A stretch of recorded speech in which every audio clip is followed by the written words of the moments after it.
ఫిరాయింపు ఎమ్మెల్యేలకు సంబంధించి 5గురు ఎమ్మెల్యేల పైన నిన్న స్పీకర్ అయితే నిర్ణయం ప్రకటించారు. సో, స్పీకర్ నిర్ణయం పైన మనతో మాట్లాడడానికి సీనియర్ అడ్వకేట్ శరత్ గారు ఉన్నారు.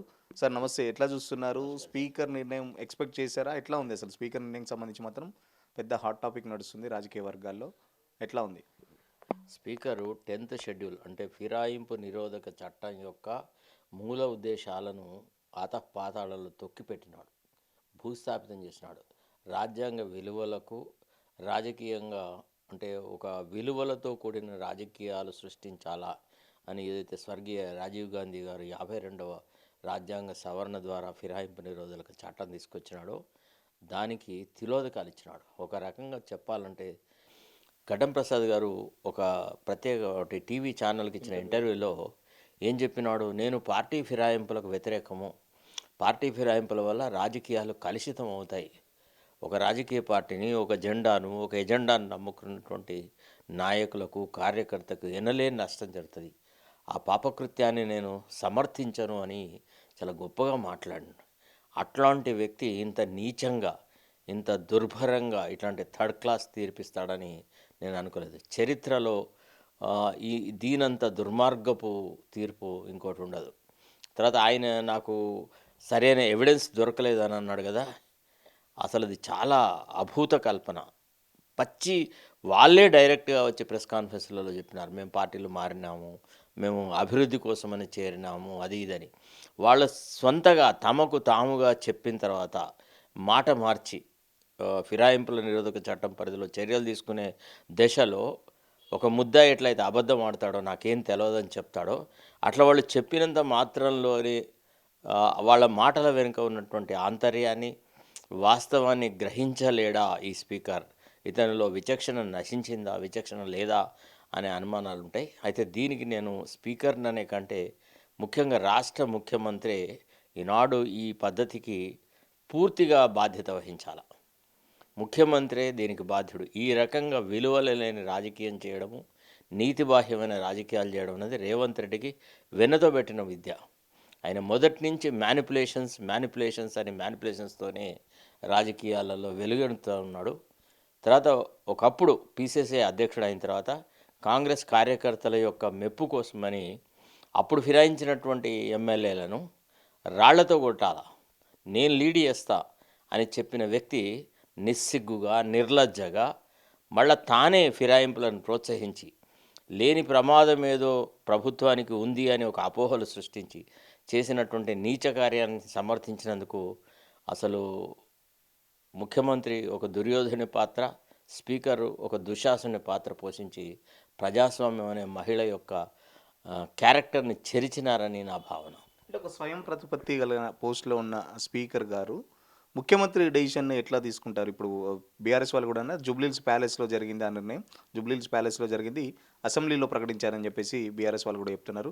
మరో పక్కన బీఆర్ఎస్ వాళ్ళకి సంబంధించి కూడా దాదాపు 1 ఇయర్ నుంచి కొట్లాడుతున్నారు. దానికి సంబంధించిన పూర్తి ఎవిడెన్స్ స్పీకర్ గారికి అందజేశారు. వాదనలు జరిగాయి. ఇరుపక్షాల వాదనలు విన్న తర్వాత కూడా మళ్ళీ వాళ్ళు ఇంకా బీఆర్ఎస్ పార్టీలోనే ఉన్నారు. ఇచ్చిన సాక్ష్యాధారాలు సరిపోలేదంటూ చెప్పడం ఎట్లా చూస్తున్నారు? ఒకటండి, బీఆర్ఎస్ వాళ్ళు ఏం మాట్లాడతారు అనే దానికి నేను పెద్ద ప్రాధాన్యత ఇవ్వట్లేదు. నేను బీఆర్ఎస్ తరఫున మాట్లాడలేదు, బీఆర్ఎస్ వకాలత నాకు లేదు, బీఆర్ఎస్ తరఫున మాట్లాడాల్సిన అవసరం కూడా లేదు. ఆనాడే కనుక వాళ్ళు మనకు అవసరం లేదు, మనకేం అవసరం, ఎందుకు మనం కాంగ్రెస్ పార్టీని చేర్చాలి, ఉంటే ఉండింది బలమైన ప్రతిపక్షం, మనకు అవసరం లేదు, మన పార్టీ మనం కొహెజివ్ యూనిట్గా ఉన్నాం కదా, 80 మంది ఉన్నాం, మనకేం తక్కువ, దానికి తోడు మజ్లిస్ మద్దతు కూడా మనకుంది అని వాళ్ళు ఆనాడు భావించి రాజకీయంగా ఈ ఫిరాయింపులను, ఈ రకమైనటువంటి రాజకీయ వ్యభిచారాన్ని వాళ్ళు కనుక ఎంకరేజ్ చేయకపోతే ఇవాళ వాళ్ళ మాటలకు వాల్యూ ఉండేది.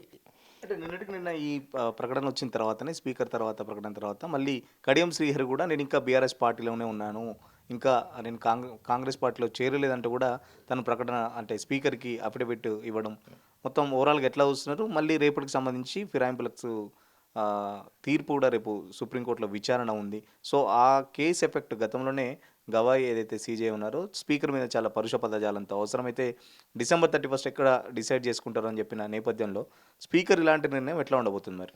అంటే ఒకటి గడువు విధించిన గడువు లోపల స్పీకర్ తన నిర్ణయం ప్రకటించినాడు. స్పీకర్ నిర్ణయం తప్పా ఉప్పా అనేది మళ్ళీ హైకోర్టు డిసైడ్ చేయాలి. So as far as the supreme court is concern, the speaker has already express his decision. Speaker has pronounce it decision అంటే స్పీకర్ బాధ్యత ఆ కంటెంప్ట్లో అయిపోతుంది, ఆ కంటెంప్ట్ క్లోజ్ అవుతుంది. సరే అతను ఏ రకంగా హరీబరీగా కావాలని ఎవరో రాసిస్తే రాసిన తీర్పును తీసుకొచ్చి చదివినాడనో, లేకపోతే రాజ్యాంగ స్ఫూర్తికి విరుద్ధంగా తీర్పిచ్చాడనో, అసలు ప్రజాస్వామ్య విలువలను ఖూనీ చేశాడనో, 10th షెడ్యూల్ యొక్క మూల ఉద్దేశాలను నేలరాచినాడనో, ఈ మాటలన్నీ కేవలం స్పీకర్ నిర్ణయం యొక్క చట్టబద్ధతను ఛాలెంజ్ చేసే కేసులో మాట్లాడాల్సినవి తప్ప ఇంకా ఇతరత్రం కాదు. సుప్రీంకోర్టులో ఒరిగేదేం లేదు, ఆ కేసు వట్టిగానే క్లోజ్ అయిపోతుంది. అయితే రెండోది కడియం శ్రీహరి గురించి మాట్లాడినారు. కడియం శ్రీహరి కానీ, పోచారం శ్రీనివాసరెడ్డి కానీ, కె కేశవరావు కానీ, ఈ ముగ్గురు వృద్ధ జంబుకాలు, ఈ వృద్ధ నాయకులు, వీళ్ళు రాజకీయాలలో కొత్తగా రాజకీయాలకు వచ్చే వాళ్ళకి కానీ, రాజకీయ సంస్కృతికి కానీ వీళ్ళు ఉదాహరణలు కారు. వీళ్ళంత దగుల్బాజీ రాజకీయాలు, వీళ్ళంత నీచమైన రాజకీయాలు ఎవడు చేయడు. వాళ్ళు ఆ వయసులో కాట్లో కాలు పెట్టి కూడా వాళ్ళు ఈనాడు కేవలము తమ పదవుల కోసం, కేశవరావు ఏమో కొన్ని భూముల కోసం, తన బిడ్డ కొడుకు పేరు మీద రెగ్యులరైజ్ చేసిన భూముల కోసమని పార్టీ మారినాడు. పోచారం శ్రీనివాసరెడ్డి తన కొడుకు రాజకీయ భవిష్యత్తు కోసం మారినాడు. సో ఇట్లా వీళ్ళు కడియం శ్రీహరి బిడ్డకు ఎంపీ టికెట్ కోసమని, ఈ సిగ్గుమాలిన రాజకీయాలు అంటే కుటుంబ రాజకీయాలు, ఇదంతా కాంగ్రెస్లోనే సిద్ధమవుతుంది. అసలు కాంగ్రెస్ని ఈ రాష్ట్రంలో భూస్థాపితం చేస్తే తప్ప మళ్ళా ఒక విలువలు గల రాజకీయం అంటూ ఒకటి ఇది ఏర్పడదు. ఖచ్చితంగా ఈనాడు రాబోయే ఎన్నికలలో ఎక్కడైనా కాంగ్రెస్కి ఈ రాష్ట్రంలో భవిష్యత్తు లేదు. భవిష్యత్తులో కూడా కాంగ్రెస్కు సింగిల్ డిజిట్ సీట్స్ మాత్రం వస్తాయి. ఇవాళ పంచాయతీ ఎన్నికలు అప్పుడు మేము గమనిస్తే లోకల్ బాడీ ఎలక్షన్స్ కదా, అందుకోసం వాళ్ళల్లో ఆ గ్రామాల్లోనూ ఒక వ్యక్తి పోటీ చేసినాడు కాబట్టి, ఇంకోళ్ళు పోటీ చేసినాడు కాబట్టి వాళ్ళు ఎంతో కొంత పార్టిసిపేట్ అయినారు. వాళ్ళ ఓట్ల శాతం పెరిగింది. అదంతా కాంగ్రెస్ పార్టీలో లేదా ప్రభుత్వ పరంగా జరిగిన సంక్షేమ కార్యక్రమాలను చూసి కాదు. లోకల్ బాడీ ఎన్నికల్లో అక్కడి ప్రజలు అక్కడ ఉన్న వాళ్ళలో ఒకరిని ఎన్నుకున్నారు. దానికి ప్రభుత్వంతో సంబంధం లేదు. ఎందుకంటే సర్పంచులు ఏ పెద్ద సంక్షేమ కార్యక్రమాలను తీర్చిదిద్దలేరు, అమలు చేసేంత పెద్ద సత్తా స్వభావం గల వాళ్ళు కాదు, లేదా నిధులు తెచ్చుకున్న వాళ్ళు కాదు. అక్కడున్న వాళ్ళలో అన్న తమ్మి అక్క చెల్లెలు అనుకున్న వాళ్ళ కోసమనే వాళ్ళు వచ్చి ఆ కంటెస్టెంట్స్ మీద ఉన్న ప్రేమతో ఓటింగ్ శాతం పెరిగింది. అది ముఖ్యమంత్రి చేస్తున్నటువంటి అసలు సంక్షేమ కార్యక్రమం ఏది లేదు. చాలా గొప్పగా జరుగుతున్నటువంటి రైతు బంధు అనే దాన్ని బొందబెట్టినాడు. కళ్యాణ లక్షలో తులం బంగారం ఇస్తాను నాశనం పెట్టినాడు. మహిళలకు 2500 ఇస్తాను నాశనం పెట్టినాడు. అసలు అభయహస్తం అనే దాన్ని ముట్టుకొని ఇగో ఈ ఫలానా అంశాన్ని ఈ రకంగా మేము చేస్తున్నామని చెప్పిన సందర్భం లేదు. కాబట్టి వాళ్ళ ఉదాహరణలతో మనం వ్యవహారం చేయొద్దు. కాంగ్రెస్ని ఇవాళ ప్రజలు ఆలోచించాలి, చాలా చక్కగా అంటే నిజాయితీగా ఆలోచించాలి. ఇట్లాంటి రాజకీయ సంస్కృతి రాష్ట్రంలో అవసరమా, ఇట్లాంటి వాళ్ళకు మనం రాజకీయంగా ఊతం ఇవ్వాలా అని ఒక కొత్త రాజకీయ శక్తి ఏర్పడే దిశగా ప్రజలు ఆలోచించాలి. ఇటు కాంగ్రెస్ అయినా బీఆర్ఎస్ అయినా దొందే. ఇద్దరు దుర్మార్గుల యొక్క సమాగం. ఒక పక్క అంటే కౌరవులే రెండు పక్కలుగా విడిపోయి ఒక సేన బీఆర్ఎస్లో, ఇంకో కౌరవుల మూక కాంగ్రెస్లో చేరినట్టుగా ఉంది తప్ప సహజంగా కాంగ్రెస్ భావజాలం గలవాళ్ళు, కాంగ్రెస్ పట్ల ఐడియాలజీ పట్ల ప్రేమాభిమానాలు కలవాళ్ళు ఎవ్వరు కూడా రేవంత్ రెడ్డి పాలన పట్ల సానుభూతిగా లేరు. తర్వాత వాళ్ళు అసహించుకుంటున్నారు రేవంత్ రెడ్డి పాలన. వీడా మనకు ముఖ్యమంత్రి అనేటువంటి స్థితిలో వాళ్ళు రియాక్ట్ అవుతారు. ఎట్లా ఉండబోతుంది రేపు సుప్రీంకోర్టులో విచారణకు సంబంధించి ఏం జరగదని చెప్తున్నారు. మరి వీళ్ళేమో బీఆర్ఎస్ వాళ్ళు హైకోర్టుకు వెళ్తున్నారు. మళ్ళీ హైకోర్టులో మళ్ళీ నుంచి స్టార్ట్ అవుతుందా? మళ్ళీ హైకోర్టులో రిట్ పిటిషన్ వేయాల్సి వస్తుంది. అది త్వరితగతిన విచారణకు రావాలి. మళ్ళీ కాంగ్రెస్ ఎంత తాత్సారం చేయాలో అంత తాత్సారం చేస్తుంది. వాళ్ళు కౌంటర్ అఫిడవిట్లు వేయరు, వాళ్ళు వాయిదాల మీద వాయిదాలు తీసుకుంటారు, రకరకాలుగా జరుగుతుంది. అయితే సుప్రీంకోర్టులోనే వీళ్ళు కనుక ఒక డైరెక్షన్ తెచ్చే పక్షంలో, అంటే whenever the decision of the speaker is challenged, అంటే ఇదివరకు గతంలో సుప్రీంకోర్టు చెప్పింది ప్రజాప్రతినిధులకు సంబంధించిన క్రిమినల్ కేసెస్ అన్ని within A short span of టైంలో డిసైడ్ చేయండి అని చెప్పి జస్టిస్ ఎన్వర్ రమణ గారు చీఫ్ జస్టిస్గా ఉన్నప్పుడు ఒక ఆదేశించారు. దీనికి కూడా వర్తింపజేసేసి ఈ ఎలక్షన్లకు సంబంధించి, డిఫెక్షన్లకు సంబంధించిన ప్రతి వ్యవహారం వితిన్ 1 year 1 calendar year లోపల కంప్లీట్ చేయాలా అని ఒక ఆదేశం వస్తే తప్ప రాజకీయాలలో మనము కొంత నీతిగల రాజకీయాలు చేయలేము. దుర్మార్గులకు శిక్ష పడేటువంటి అవకాశాలు కూడా తగ్గుతాయి. కాబట్టి ప్రయత్నం చేయాలా, ఏం చేస్తారు అనేది చూడాలి. తర్వాత ఇంకోటేందంటే ఈ బీఆర్ఎస్ లీగల్ టీమ్ కూడా అంతా హోప్‌లెస్ టీమ్ అబ్బా! వాళ్ళు ఏం సాధిస్తున్నట్టు గానీ, వాళ్ళు క్రియాశీలకంగా పనిచేసినట్టుగా గానీ, వాళ్ళు ఏం చేశారనేది ఎవడి అబ్బకు తెలదు. తర్వాత ఇంకోటేందంటే బీఆర్ఎస్‌కి కులపిచ్చి అనేది వాళ్ళ జాడ్యం. వాళ్ళకి వాళ్ళు ఏదైనా రోగం వస్తే డాక్టర్ కూడా వాళ్ళ కులపోడే కావాలి. లాయర్ వాళ్ళ కులపోడు కావాలి. చదువు చెప్పాలంటే వాళ్ళ కులపోడు కావాలి. వాళ్ళకి ఆ కులపిచ్చి నుంచి వాళ్ళు బయటికి రాలేకపోతున్నారు. అందుకే వాళ్ళు అట్ట నాశనం అవుతున్నారు. దానికి మనం చేయగలిగింది ఏం లేదు. రేపు ఈ ఐదుగురికి సంబంధించి ఇప్పుడు తీర్పు వచ్చింది. ఇంకో ముగ్గురికి సంబంధించి పెండింగ్ ఉంది. కడియం శ్రీహరి ఆల్రెడీ స్పీకర్‌కి అయితే వివరణ ఇచ్చాడు. సో, ఈ 9 మందిని పక్కన పెడితే దానం నాగేంద్ర పరిస్థితి ఎలా ఉండబోతుంది? దానం నాగేంద్రకి సంబంధించి ఇప్పుడు పెద్ద ఎత్తున హాట్ టాపిక్‌గా మారింది. ఎందుకంటే దానం నాగేందర్ ఎమ్మెల్యేగా గెలిచి మళ్ళీ కాంగ్రెస్‌లో ఎంపీగా పోటీ చేయడం జరిగింది. సో, దానం నాగేందర్ ముందున్న ఆప్షన్ ఏంటి? రాజీనామా చేయాలా? లేకపోతే ఒకవేళ స్పీకర్ ఏమైనా అనర్హత ప్రకటిస్తారా? లేకపోతే స్పీకర్ ఇలాంటి నిర్ణయం దానం నాగేంద్ర విషయంలో కూడా తీసుకుంటాడా? అంటే జనరల్‌గా ఇదైతే ఊహాజనితమైన ప్రశ్న. నార్మల్‌గా ఆలోచించే ప్రతి వ్యక్తికి దానం నాగేందర్‌ను ఖచ్చితంగా డిస్‌క్వాలిఫై చేయాల్సిన కేసు. వీళ్ళందరిని డిస్‌క్వాలిఫై చేయాల. నిజానికి కళ్ళల్లో ఇట్లా కుచ్చినట్టు ఉన్నంత ఎవిడెన్స్ ఉన్నా కూడా కావాలని స్పీకరు ఒక ముఖ్యమంత్రికి, తర్వాత అధికార పార్టీకి అనుకూలంగా తీర్పిచ్చినాడు. ఇది నిష్పక్షపాతమైన తీర్పు కాదు. కాబట్టి ఇదే రకమైన పద్ధతిని ఒకవేళ స్పీకర్ అవలంబించినా మనమేం ఆశ్చర్యపడక్కర్లేదు. అంటే ఒకటి మాత్రం ఉంది. స్పీకర్ వ్యవస్థని పరమ దుర్మార్గంగా మార్చినారు. వీళ్ళు మహారాష్ట్రలో మనం చూసినాం స్పీకర్ వ్యవస్థ, గవర్నర్ వ్యవస్థ ఎంత నాశనమైందని. కాంగ్రెస్ వాళ్ళు సహజంగానే గవర్నర్ల వ్యవస్థను, స్పీకర్ల వ్యవస్థను నాశనం చేయడంలో, వాళ్ళ అవసరాలకు వాడుకోవడంలో సిద్ధహస్తులు. ఇటీవలి కాలంలో కాంగ్రెస్‌లో అంతా థర్డ్ క్లాస్ రాజకీయాలు జరగడం మొదలెట్టిందనమాట. సో, దానికి స్పీకర్ వ్యవస్థను వాడుకున్నారు. దానం నాగేందర్ విషయంలో కూడా మరి నిజాయితీగా స్పీకర్ ఉంటాడా అని డౌట్ పడుతున్నాం మనం. ఎందుకంటే ఇక్కడనే ఇంత అన్యాయం చేసిన వ్యక్తి ఇంకెంతైనా దిగజారుతాడు అనేటువంటి ఫీలింగే ఉందన్నమాట నాకు కూడా. రాహుల్ గాంధీ ఏమో దేశమంతా రాజ్యాంగం పట్టుకొని తిరుగుతారు. లేకపోతే మీరన్నట్టు రాజీవ్ గాంధీ తెచ్చిన 10థ్ షెడ్యూల్‌కి సంబంధించే సవరణ చేయలేదు. సో, ఎట్లా చూస్తున్నారు? ఓ పక్కనేమో కాంగ్రెస్ ప్రభుత్వం, ఇందిరాగాంధీ ప్రభుత్వం, ఇందిరమ్మ ప్రభుత్వం అని చెప్పేసి చెప్తుంది. మళ్ళనే ఈ డిఫెక్షన్‌కి సంబంధించి ఇలాంటి చర్యలు ఎట్లా ఉండబోతున్నాయి మరి? ఒక రకంగా చెప్పాలంటే Rahul Gandhi is a threat to constitution. ఆయన ఆయన వల్లనే ఈ వ్యవస్థ అంతా సర్వనాశనం ఇది. ఆయన ఒక్కరోజు ఒక ఫుట్బాల్ మ్యాచ్ చూడడానికి ఆయనకు తెలంగాణకు వచ్చి, హైదరాబాద్‌కి వచ్చి స్టేడియంలో కూర్చొని రేవంత్ రెడ్డి ఆడే 2 బాల్స్ చూడగలిగినంత ఓపిక ఆయనకు ఉండింది గానీ, మరి తెలంగాణ రాష్ట్రంలో కాంగ్రెస్ పాలన ఎట్లా ఉందని ప్రజల దగ్గరికి పోయి ఒక్కనాడు అడగలే. ఎక్కడ ఎలక్షన్స్ ఉంటే అక్కడ ప్రజలతో మమేకం అవుతున్నట్టు ఢిల్లీ ఎలక్షన్ సందర్భంగా ఢిల్లీ మండీలలో తిరిగినాడు. బీహార్ ఎలక్షన్స్ అప్పుడు ఓట్ చోరీ అనేటువంటి నినాదంతో తిరిగినాడు. అతను పచ్చి రాజకీయాలు, విలువలకు ఏమాత్రం తావులేని రాజకీయాలు చేస్తుందే రాహుల్ గాంధీ. అందుకోసమే రాహుల్ గాంధీ నేతృత్వంలో కాంగ్రెస్ దానంతరదే సర్వనాశనం అవుతుంది ఒక రకంగా. ఎవ్వరం ఏం చేయక్కర్లేదు. కాంగ్రెస్ అనేది it is an expired drug విన్నారా. దానంతరదే నిర్వీర్యం అవుతుంది. అది జరుగుతూనే పోతుంటుంది. ఇప్పటికి కూడా ఈ రోజుటికి కూడా రాహుల్ గాంధీ లోపల పరివర్తన లేదు. అసలు దేశభక్తి లేదు. దేశం పట్ల ఆలోచన లేదు. అందరూ దేశం లోపల ఎలక్షన్స్ కోసం అక్కడిక్కడ కొట్లాడుతుంటే పోయి అమెరికాలో ఉంటాడు. అమెరికాలో పోయి భారతదేశానికి వ్యతిరేకంగా మాట్లాడుతూ ఉంటాడు. అసలు ఆయనకి ఏ రాజకీయ పరిణితి ఉంది? ఆయన ఏ కోణంలో ఆలోచిస్తున్నాడు?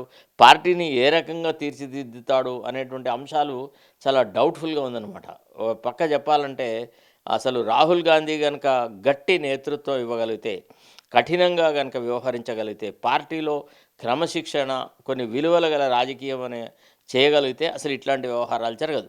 ఒక అసహ్యకరమైన విషయం ఏంటంటే వాళ్ళ తండ్రి ఏమో ఉదాత్తమైన ఆలోచనతోని పార్టీ ఫిరాయింపుల నిరోధక చట్టం తీసుకొస్తే ఈయననే కొంతమంది డిఫెక్టెడ్ ఎమ్మెల్యేలకు కండువా కప్పినాడు ఢిల్లీలో. ఇక అట్లాంటి నీచ రాజకీయాలు చేసే రాహుల్ గాంధీ నుంచి ఇంకా ఏదో ఎక్స్పెక్ట్ చేయడం అనేది ఇక ఎండమావిలో నీళ్లు వెతకడం అన్నట్టే. మామూలుగా ఎప్పుడు వింటుంటాం స్పీకర్ విచక్షణ అధికారం. నిజంగా ఉంటుందా స్పీకర్‌కి అలాంటి విచక్షణ అధికారం? కోర్టులు ఏం జోక్యం చేసుకోలేవా ఇలాంటి సంబంధించి? ఎట్లుంటుందంటే ఒక వ్యక్తికి తను రాసిన పరీక్షలకు 34 మార్కులు వస్తే ఒక మార్కు కలిపే విచక్షణాధికారం ఉంటుంది. కానీ వాడు ఏం రాయని తెల్ల కాగితాల మీద 35 మార్కులు వేసిన వ్యక్తి స్పీకర్. కాబట్టి ఈ విచక్షణాధికారం అనే దాన్ని చాలా అసహ్యంగా వాడుకున్నాడు. విచక్షణాధికారం అంటే ఏందంటే అంత ఒక చిన్న వెంట్రుకవాసి వ్యవహారాలు తన వ్యక్తిగతమైన ఒక్కొక్కసారి టైఅప్ అయినప్పుడు స్పీకర్ కూడా ఓటు వేసి ఆ, ప్రభుత్వాలను నిలబెట్టిన సందర్భాలున్నాయి కేరళలో ఇతర రాష్ట్రాల్లో.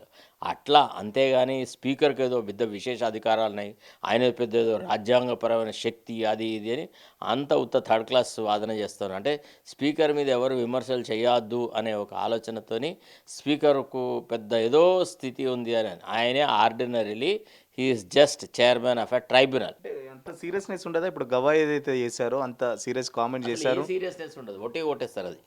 Once they have been informed that the speaker has already pronounce the decision, so the contempt case outlived its purpose అంటే ఇన్ఫ్రాక్చర్స్ అని కొట్టేస్తారు, అంతకంటే ఎక్కువ ఉండదు.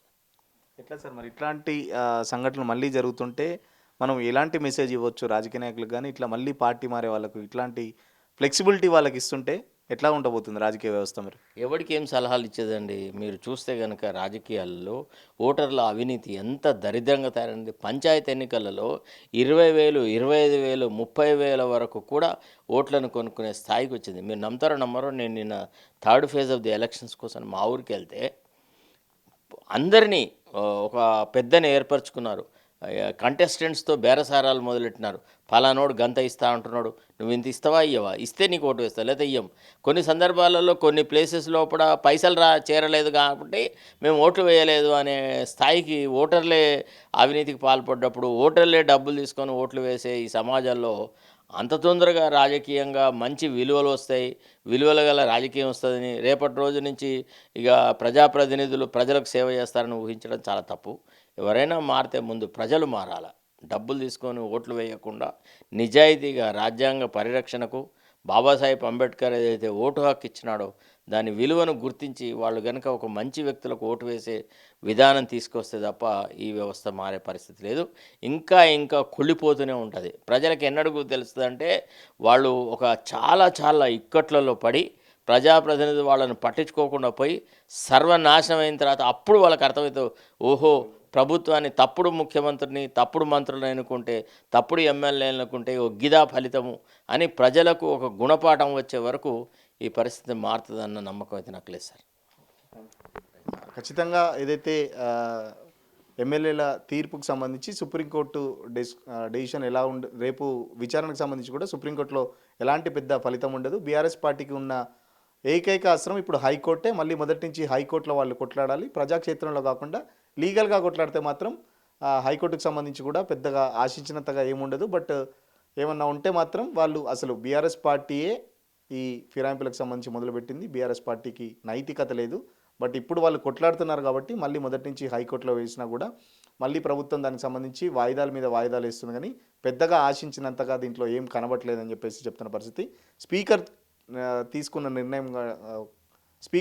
నిర్ణయం మాత్రం చాలా ఘోరంగా ఉంది, ప్రజాస్వామ్యాన్ని కూనీ చేసే విధంగా ఉందని చెప్పేసి చెప్తున్న పరిస్థితి. మరో పక్కన రాజీవ్ గాంధీ ఏదైతే ఫిరాయింపుల చట్టం తీసుకొచ్చారో అదే కాంగ్రెస్ పార్టీ ముఖ్యమంత్రి ఇక్కడ ఆ స్ఫూర్తిని దెబ్బతీసే విధంగా వ్యవహరిస్తున్నారు. స్పీకర్ నిర్ణయం వెనుక ఖచ్చితంగా ముఖ్యమంత్రి ఒత్తిడి ఉంది.